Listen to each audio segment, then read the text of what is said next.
Je ne parle pas souvent de football féminin, et pourtant, croyez-moi, c'est très intéressant aussi. Leur jeu a beaucoup évolué, et j'avais déjà tourné une vidéo sur le sujet que vous pourrez retrouver juste ici, et que j'avais sobrement intitulé « Pourquoi regarder le football féminin ?» Et dans les jours à venir, vous ne le savez peut-être pas, mais va se dérouler le 13e Euro de football féminin. Dans cette vidéo, hormis le fait de vous encourager à regarder et promouvoir ce sport, je souhaitais vous donner les clés et vous expliquer cette compétition qui arrive. Comme ça, eh bien, peut-être que ça suscitera un peu d'intérêt chez certains d'entre vous.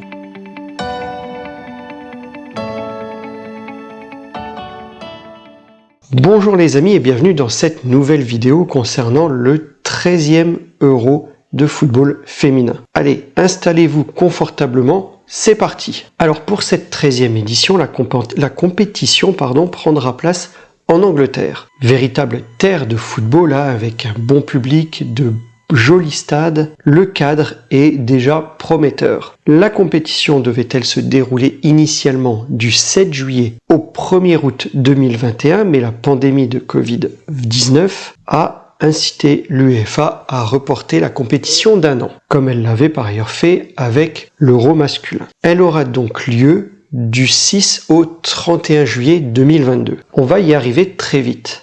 Alors, connaissez-vous le pays tenant du titre? Allez, bip bip bip bip, je vous laisse quelques secondes.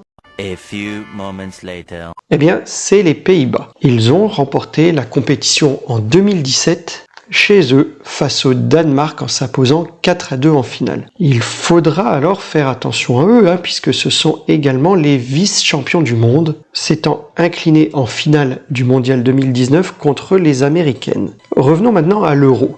Le match inaugural, le premier match de la compétition, aura lieu à Manchester, au stade d'Old Trafford, alors que Wembley accueillera la finale. Et voici le logo de la compétition.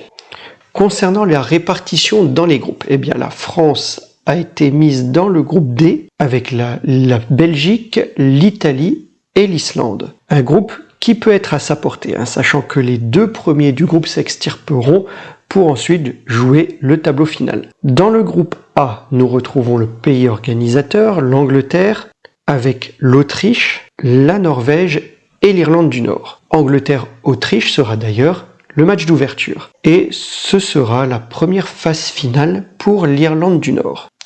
Dans le groupe B, nous retrouverons l'Allemagne, le Danemark, l'Espagne et la Finlande. Danemark-Allemagne sera à surveiller de près puisque ce sont les Danois qui ont mis fin à une hégémonie de 22 ans des Allemands lors de cette compétition, lors de l'Euro, qu'ils l'ont remporté à 6 reprises. 6 titres consécutifs pour les Allemands. Eh bien, les Danois les ont battus lors de la dernière édition en 2017. Dans le groupe C, il y aura les Pays-Bas, la Suède, la Russie. Non, pas la Russie, forcément, ce sera le Portugal qui les remplace au pied levé et la Suisse pour compléter ce groupe. Alors, le tableau final démarrera avec les quarts de finale et on peut souligner la présence de Stéphanie Frappart comme arbitre, notre seule représentante française sélectionnée pour la compétition. Maintenant, si vous voulez suivre les événements, eh bien les matchs seront intégralement diffusés sur Canal+. Quant à TF1, en collaboration avec TMC, proposeront 14 matchs, dont l'ensemble des matchs des Bleus. Et encore une fois, si vous suivez cette compétition, vous pourrez apprécier l'explosion d'une discipline trop longtemps mise de côté.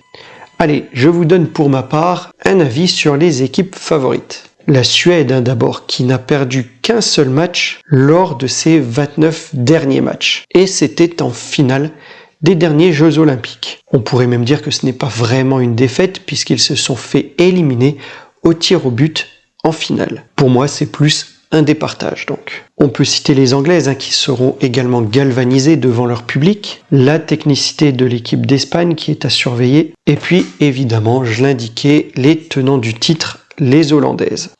Mais dites-moi pour vous, qui sont les favoris de la compétition? À quel stade voyez-vous se hisser l'équipe de France? Allez-y, exprimez-vous dans les commentaires, je lirai toutes vos suggestions. Quant à moi, ce sera tout pour cette vidéo. J'espère qu'elle vous aura plu, qu'elle vous aura informé sur cette compétition. Si c'est le cas, n'hésitez pas à laisser un pouce bleu, likez, partagez, commentez, mais surtout appréciez.